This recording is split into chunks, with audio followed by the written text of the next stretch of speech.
Ljudi u crnom iz strip sveta su se vratili. Tako je.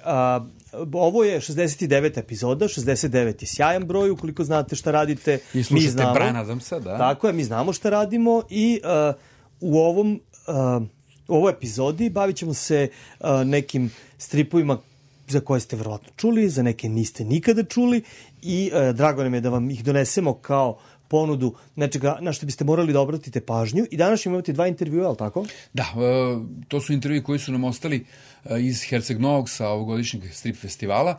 Zaslužuju pažnju, veliki su autori u pitanju i morali smo da ih ubacimo iz 2 dela. Dakle, imaćemo 2 gosta u ovoj emisiji, što će reći da malo menjamo formu, ali nije loše. Nije, da, malo da razbijemo. A i na kraju krajeva, zašto ne biste upoznali još nekog od strip autora koji zaslužuju da budu poznati i u ovim našim krajevima. Tako da, eto, mi možemo da krenemo sa nekim zanimljivostima iz sveta stripa. Samo izvolite. Ako možete mi dodati naočare, jer mi ne možemo uraditi ovu epizodu, a da ja ništa ne vidim. Brko, izvolite. Ćoro mangupe. To je.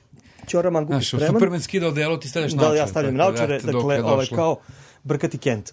U svakom slučaju... Bez filtera. Bez filtera, brkati Kent. Može, počne. Idem ja tako internetom, idem i sapletem se ovog puta o jednu knjigu koja izvorno nije strip, ali jeste neka vrsta vizualne ili grafičke novele, zato što je jedan sada već u srednjim godinama autor iz Skandinavije, dakle švedski autor koji se zove Simona Stalenhaga. Imao sam sličicu njegovu na... Sad skoro 10 godina, jel? Desktopu. Vidiš, da, dugo. Pre 10 godina napravio jednu priču koja se zove Električni grad i radi se to je priča koja se odvija u alternativnoj verziji Amerike tokom 90. godina, gde su napredna tehnologija i retro elementi kombinovani sa temom post-apokalipsa. Jedna mala devojčica sa svojim robotom kreće kroz svet koji je potpuno čudan i solo. Simon Stalenhag je poznat po tome što je pravio te vizuale, te slike, te scene, kombinacijama Photoshopa, fotografije i crtanja, koristeći socijalističku podlogu ruralne Švedske. Da. Stare, one nekada, oni kombi, stari automobili, tako je, da. A u to ubacivši neku naprednu tehnologiju vanzemaljsku koju je on osmislio, koja izgleda fascinantno. Da, to je kao da si stavio malo sređeniji Černobilj, u stvari. Serija Černobilj, samo da imaš te neke SF elemente u njoj, dakle neku naprednu tehnologiju, traktori koji lebde umesto da voze i tako neke stvari. Simon je u biti pravio slike. Kad pogledate njegove ilustracije, izgledaju kao slike, u stvari, koje su spajale 2 sveta, ali onako dosta romantično i pogotovo nama koji smo nastavili tako nekim filmovima i sada stvarima koji su retro, možemo da udaramo i Stranger Things tu bez problema, ali doći ćemo i do Stranger Things. Doći ćemo jednog dana, da. A doći ćemo i u ovoj priči, zato što upravo Billy Bobby Brown igra glavnu ulogu. Da glumi tu, tako da to je neka kopča, a opet ono što je zanimljivo kod njegovih slika je upravo taj neki topli, u stvari na kraju, retro pristup, gde ti u stvari uživaš u toj nekoj, hajde da kažem, i to je neka postapokalipsa. To su uglavnom neke izrabljene mašine, pokvarene. Tako je, roboti koji neki sistemi koji su prevaziđeni. Ostali su tu kao monument neki, kao... relikt nekog vremena koje je prošlo, ali tako? Da, jako je zanimljivo. Spomenik je u stvari neka stanica.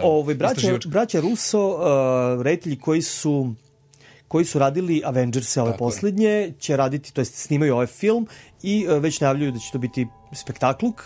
Ljudi koji su videli neke prve kadrove kažu to zaista izgleda fascinantno. Ako želite pre ovog filma da vidite kako izgleda Stalenhagova estetika na filmu, odnosno seriji, pogledajte seriju koja se zove Tales from the Loop. Tako, ja sam je pogledao. Fenomenalno. Dakle, to je toliko dobra serija. Ja ne znam zašto niko nikad nije pričao o njoj. Zato što se ona pojavila na Amazonu Prime-u pre par godina, dok Amazon još nije imao neko jače ime. I prošla nezapaženo. Shodno tome je prošla nezapaženo, ali je vizualno toliko sledila Simona. U tom vizualnom, to moram prvo da pohvalim, ugođaju, atmosferi.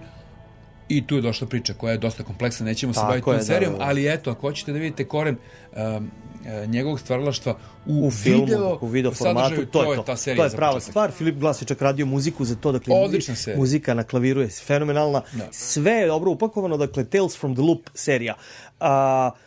Električni grad, knjiga koja može da se naruči sa Amazona, kod nas nikad nije izašla, nema tu što mnogo se prevodi, Simon Stalenhag slikom priča svoje priče, ali ako možete... Da, uvek mu je u nekoj, atmosferi slika, uvek je nekoj u toku priče, znači ti možeš da sam napraviš šta je bilo pre i posle te scene. To je majstorluk pričanja priče vizualnim elementima i mnogi reditelji koji se bave filmom bi mogli nešto da nauče od Simona Stalenhaga kako se slikom priča cijela priča.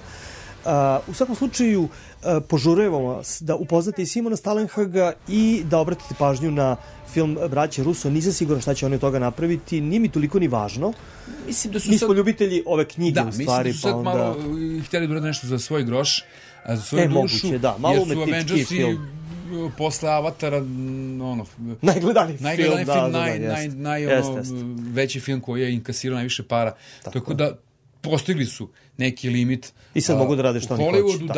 A ovo je idealno. A oni su to negde kod tija, tako da oni mogu da se vrati u svoje detinjstvo upravo kroz te njegove slike koje dočaraju. Pa to ti Gunisi u Švedskoj.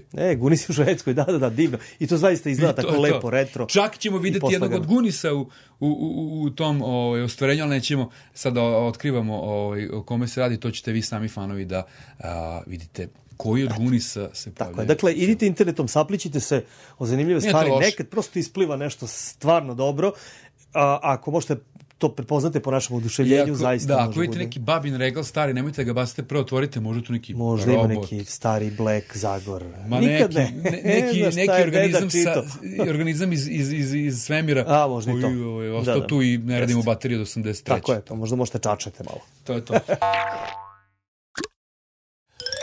O Crnoj Željki ste već čitali na sajtu ovo radija. Mi smo uradili intervju sa njenim tvorcem, Markom Dješkom iz Hrvatske, ali ipak mislim da ovaj strip zaslužuje ovu rubriku, jer je zaista Željka na svom životnom putu koji će sigurno promeniti i koji će promeniti u stvari sve ljude oko nje.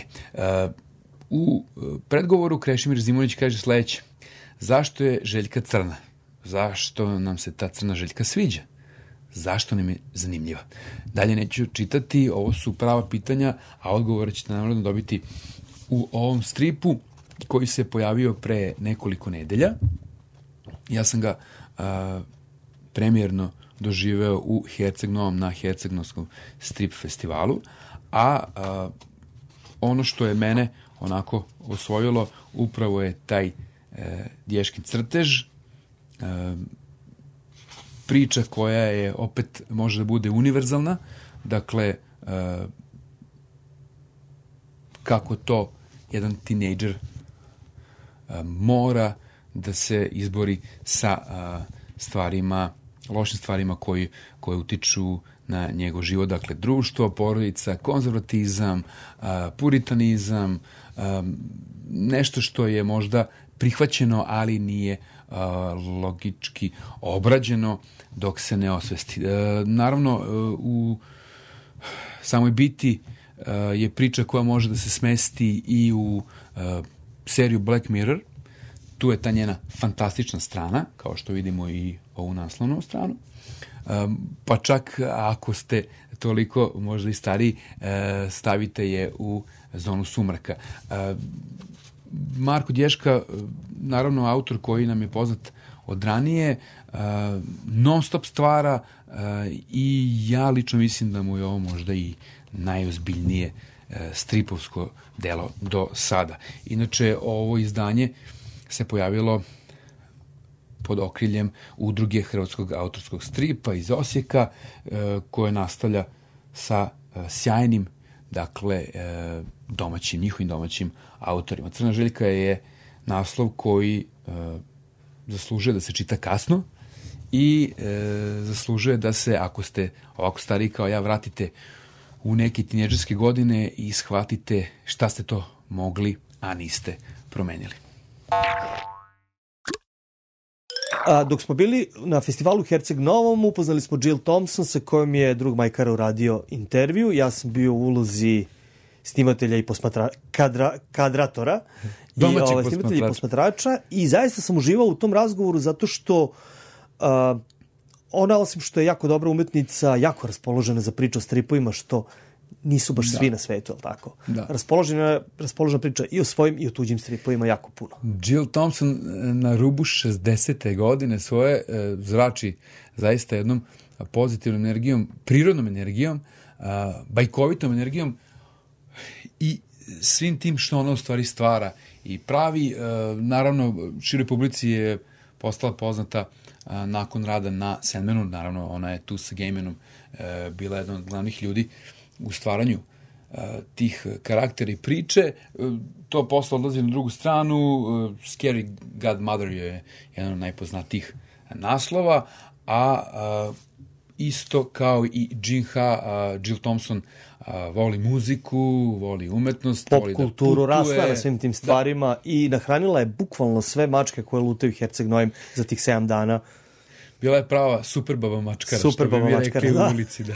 Odlično je bila. A vidio sam samo jedan, sad tež moram da kažem, kad se Batman susretne sa ženom koja voli mačke ispred nekog stana sa 50 mačaka, onako, starijom ženom kaže, pa vi niste ova Catwoman, što sam mislio da jeste. Da. Pa to je pravo. Ima drugačijih Catwomana. Tako da, Džil Thompson je sigurno bila jedna od najvedrijih imena u Herceg Novom, uvek spremna za crtež, onako do detalja, za svakog fana. I za šegu i komiku. I za priču koja je trebala, bismo morali da skratimo. Morali smo malo skratimo, ali smo najzanimljivije detalje ostavili za vas, da vidite koliko je ona stvari dobra i šarmantna. Da, evo stiže Džil sad.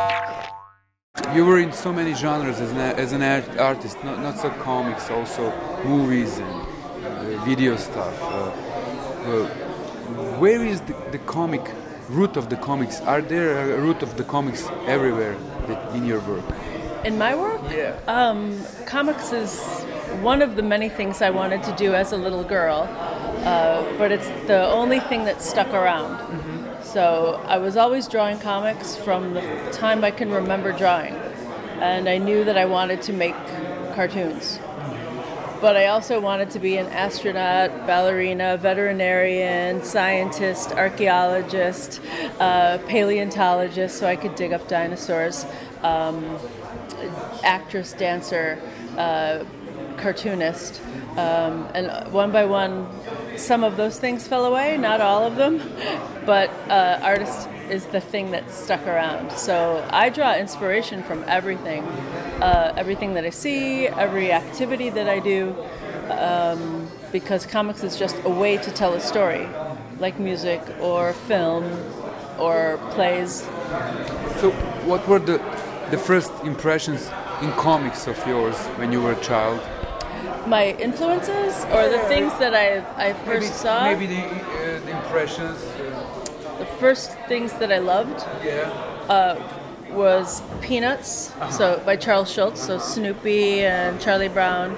Then after that, Archie comics. Archie, Betty and Veronica, Jughead. Jughead was my first cartoon crush. And then right into Spider-Man and Marvel Comics, superheroes. And after that, then I found alternative comics like Love and Rockets or Judge Dredd. Anything that Fantagraphics was publishing. I found all of this when I was going to art school. So little by little, my comics buffet had more items on it. And every time I found something new, it gave me a new insight.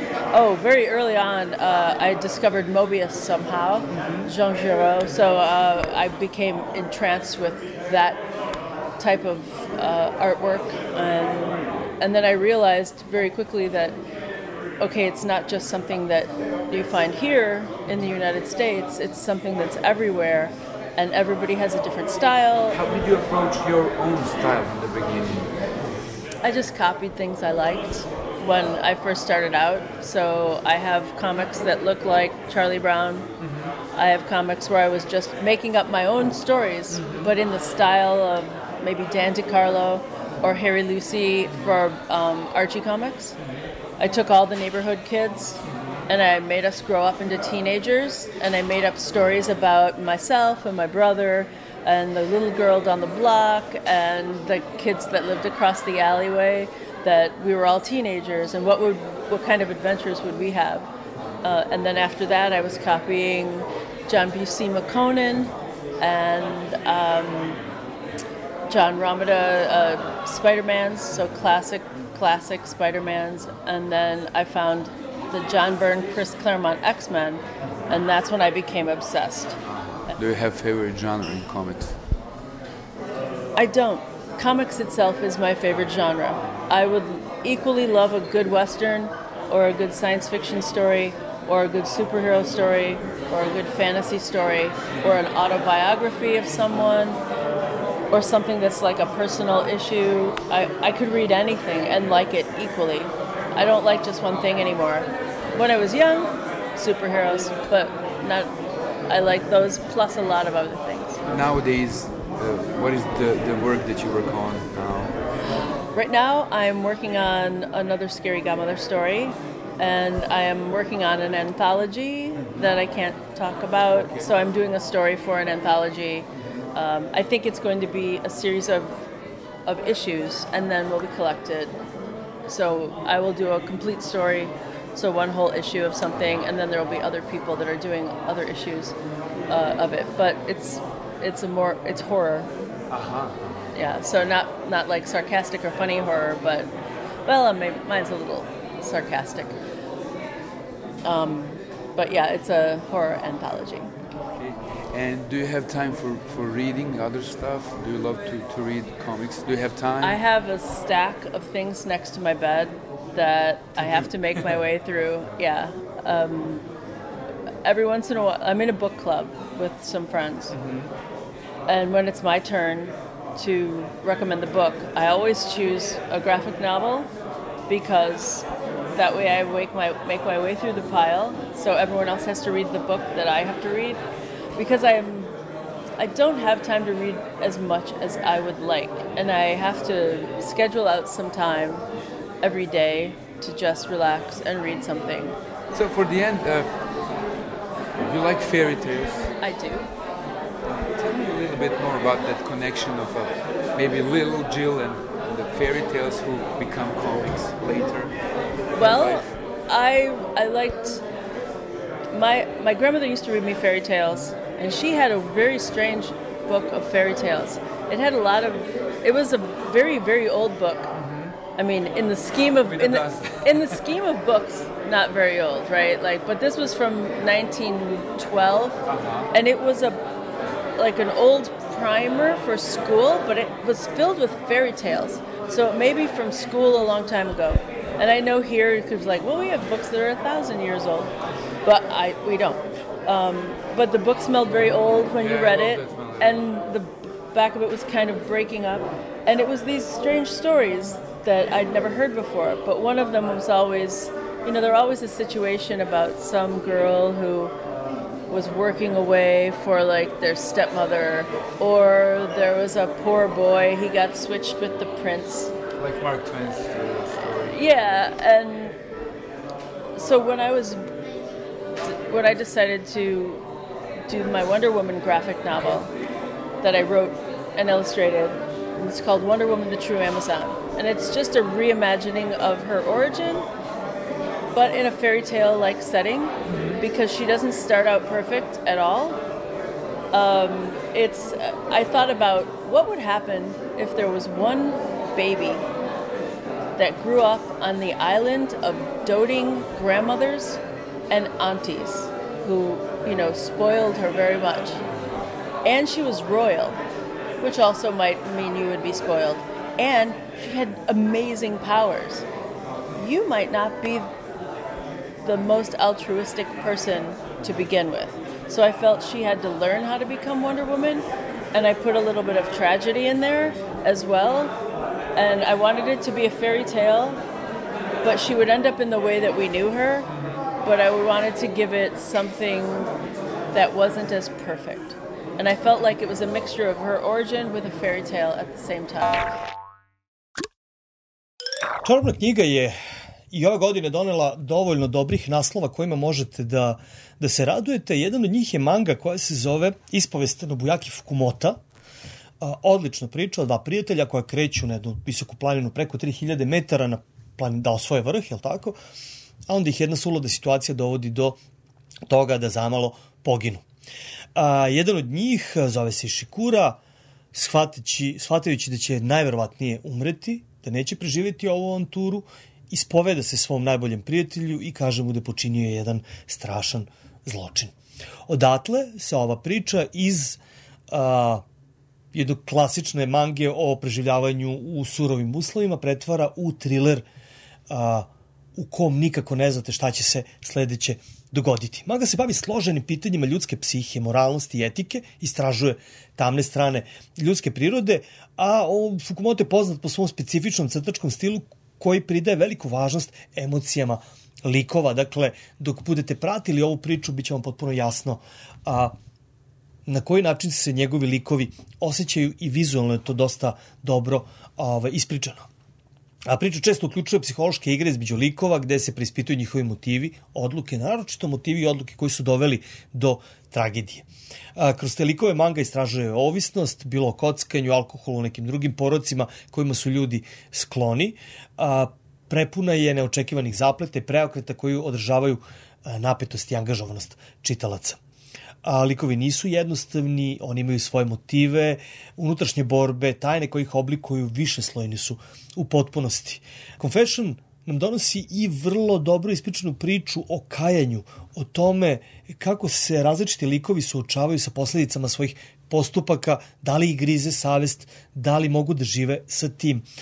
Jako je dobro, urađeno ima nekoliko likova, samo Yoshiki koji je centralni lik, koji se suočava sa svojim unutrašnjim demonima i priča svoju priču. Sato, on je njegov prijatelj, čije akcije i odluke imaju značajan uticaj na radnju. Tu su Miki, ženski lik koji igra ključnu ulogu u razvoju priče, i Taka, lik koji predstavlja izazove i prepreke s kojima se Yoshiki suočava. Dakle, svi ti likovi oblikuju dinamičnu, emotivnu priču, istražuju teme prijateljstva, izdaje i lične odgovornosti, a sve te teme bliske su naravno svima nama. Dok smo hodili po Herceg Novom, sapletemo se od jednog čovjeka koji onako izgleda kao ocvali pankerima roze čuperak na glavi, jako je spreman za komunikaciju. Imao je džrms majicu i tu sam ga snimio. Dosta odmah ga moraš primetiti i shvatimo da se radi u stvari o Rufusu Dayglu, čoveku koji je na Herceg-Novskom strip festivalu recimo 10. put za redom. Da, čovjek koji je provalio festival svim svojim kolegama crtačima širom sveta. Neverovatno. Koji je i bio i u Beogradu pre par godina, tako da jako vole dolazi na ove prostore, a pored stripa, naravno. Ajde kažemo nekoliko sitnih stvari o njemu pre ovog intervjua. Samo malo, dakle, čovjek koji je uživo gledao Clash, ili tako? Uživo je gledao Clash, da. Da, što smo nas dvojica već pali na guzicu. Upoznao je na početku karijere članove sastava Sonic Youth, Nirvana, dakle to su... Bio roadie za neke bendove. Vodio je jako aktivan život. Jedna prava muzička avantura, s obzirom da je... Rufus iz Londona bio je vinovnik i početka ska revivala, dakle sve je tu propratio, tako da trenutno živi u Francuskoj, putuje svetom, put ga je, po ko zna koji put ti si rekao, na ovoj Herceg Novi. Mi smo se upoznali u jednom onako lepom ambijentu i imali smo priliku da baš pričamo, da ne žurimo sa njim. Tako je, bio dobar, odličan sagovornik. Da nam posveti svoje vreme i delove svog života. Ono što je meni jako zanimljivo je to što je Rufus rastao na stripovima o Judge Dreddu. Na kraju je upoznao tu ekipu koja je pravila... I crtao sudiju. Tako je, to je, kad se nekome ostvari san, onda to baš ide kako treba. Nije crtao samo to, crtao recimo učestvovao u crtanju i stvaranju likova za Gorillaz spotove i još bezbroj nekih stvari. Meni je nacrtao odličnu Tank Girl, već sam se hvalio na društvenim mrežama sa tim crtežom koji će ići u ram. Tako je, i definitivno ćete ga videti tokom ovog intervjua. Rufus Punk's Not Dead.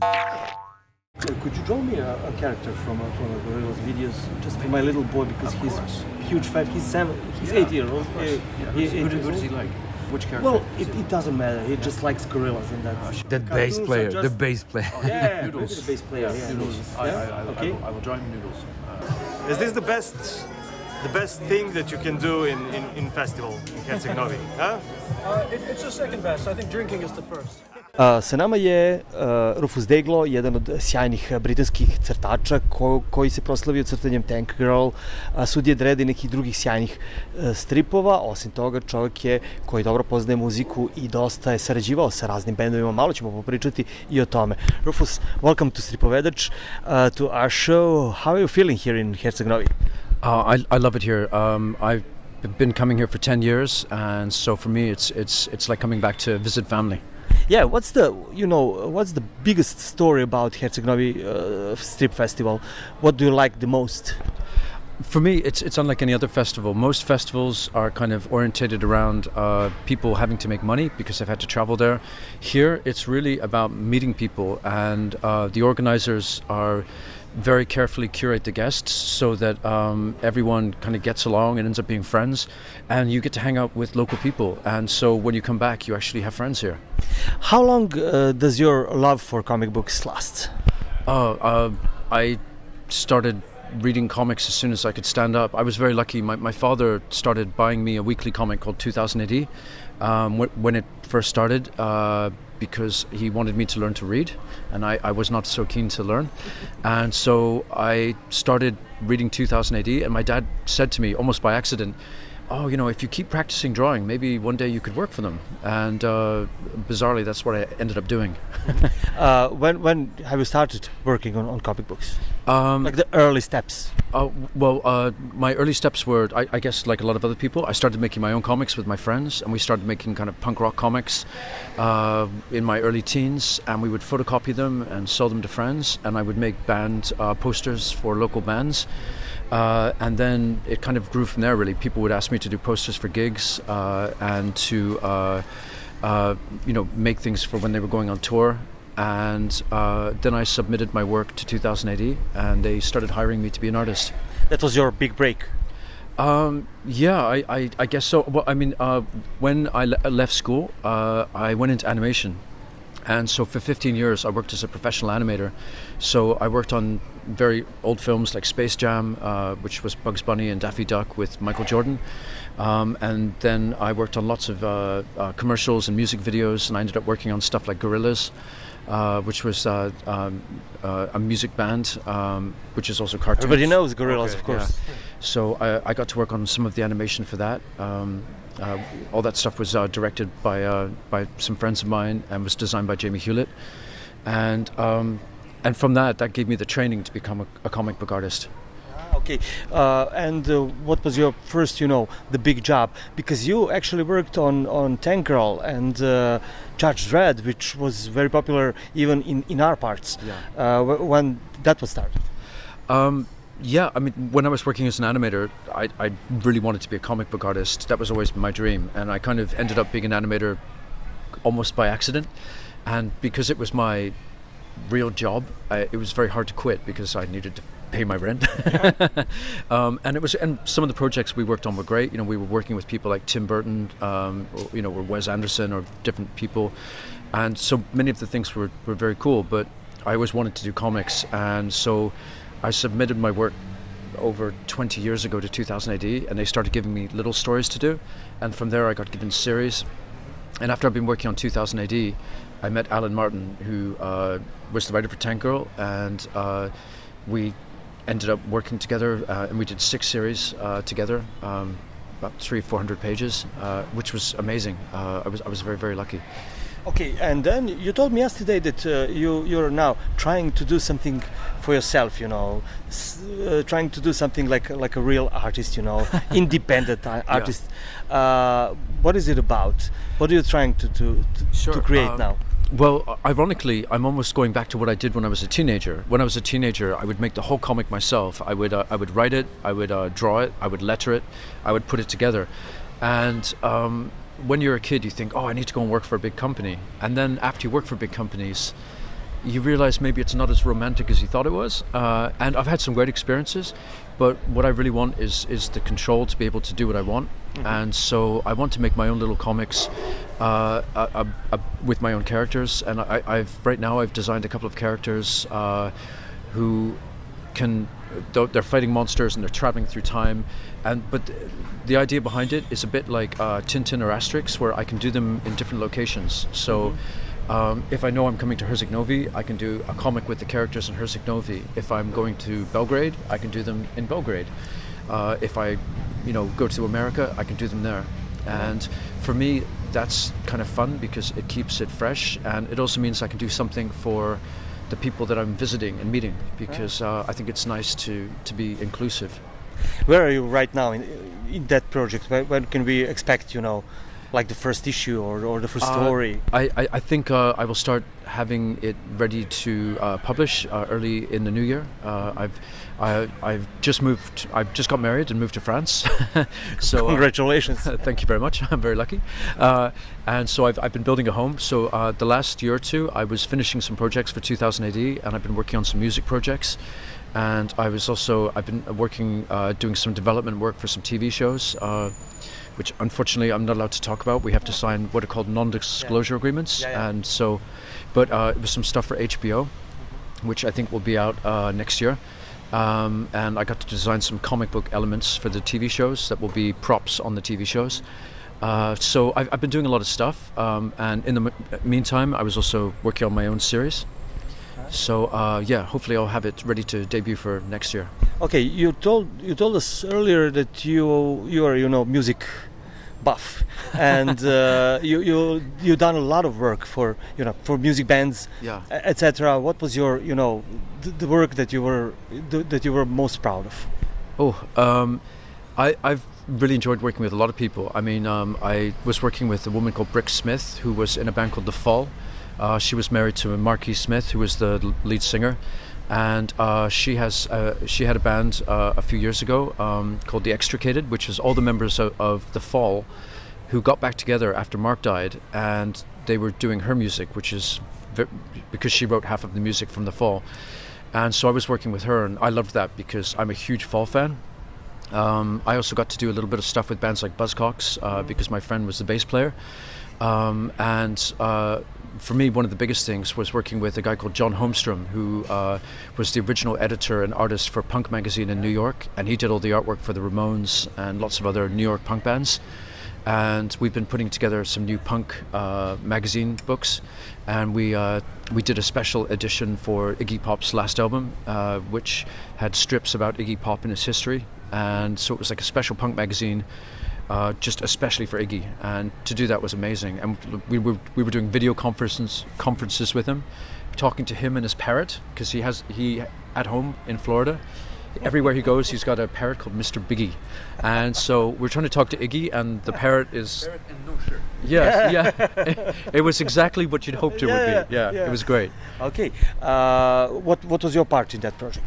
Well, John Holmstrom asked me if I would be willing to contribute some stuff, so I did a cover for it, and I drew a bunch of strips about Iggy's experiences in the Stooges, and when he was signed to Arista Records in the late 70s, early 80s, and his career went a bit crazy because he was taking way too many drugs, and he kind of became like a human cannonball. And he did some really kind of crazy albums at that point, and songs like Loco Mosquito and stuff. And he was a little bit out of control, so it was really fun to draw these because it was a chance to do something funny and factual but funny. And some of the other guys in the magazine were doing more kind of serious stuff, but my stuff was pretty stupid, which was good. That's my specialty, stupid. Okay. We are near the end. What do you think? What's the future of the comic books right now? How do you see the future? Well, I think one of the great things right now is that because of technology, it's easier than ever to print your own book, to make your own thing. It's a bit like you doing interviews and stuff. You can pick stuff up and do it yourself. And I hope for a lot of young artists, particularly in places like Serbia and Montenegro, they will start producing their own books. You don't have to work with a publisher. Do it yourself, because then you own the copyright and you will own it forever, and that means you have complete control over it. And it means that you can do your own merchandise, you can translate it into languages yourself and send it to other places. And I think even though the publishing industry is having a lot of problems because it's difficult to sell books, I think if you do everything yourself, like being a punk band, you can create your own industry. And I think it will be, instead of one big industry, I think it's going to be 10,000 mini industries. Spoken like a true punk boy, you know. Thank you for this conversation, and we wish you, the ocean of happiness, and in France, of course, and in comic books. Merci beaucoup. Thanks. Gotovo je Stripovedač broj 69. Nadam se da ste uživali 2 sjajna gosta i ovih nekoliko priča o stripovima za koje ste znali ili možda niste znali. Sada konačno možete da ih otkrijete i da čitate lagano u naredne 2 nedelje dok ne dođemo sa nekim novim predlozima. Dok ne dođe još 10 novih stripova i mi ćemo... Nemamo mi ovoliko emisija koliko bi trebalo za sve stripove. Žao nam je, ali... Da, upravo to sam ja htio da kažem. I meni je žao, velika je produkcija, ne stižemo sve da uradimo odmah. Nešto će sigurno da kasni po pitanju datuma od kada je izašlo, ali tako kako je, mi se i ne bavimo time, bavimo se našim impresijama i stavljamo sve na spisak. Sajam knjiga je prošao, tek će tu doći sada zanimljivi naslovi koji će imati mesto u Stripovedaču, ali neće imati mesto u našim policama i u našim pa ne, brate, stanovima. Koliko para nema. Idem ja tako stanovi zapleteš se o strip, i onda dođe žena i kaže neka si pao kad skupljaš ko hrčak. Tako i treba. Ali dobro, vi ćete prepoznati to sve i dalje ćete nas podržavati. Hvala vam i... čitajte stripove. Vidimo se za 2 nedelje. Ćao. Ćao.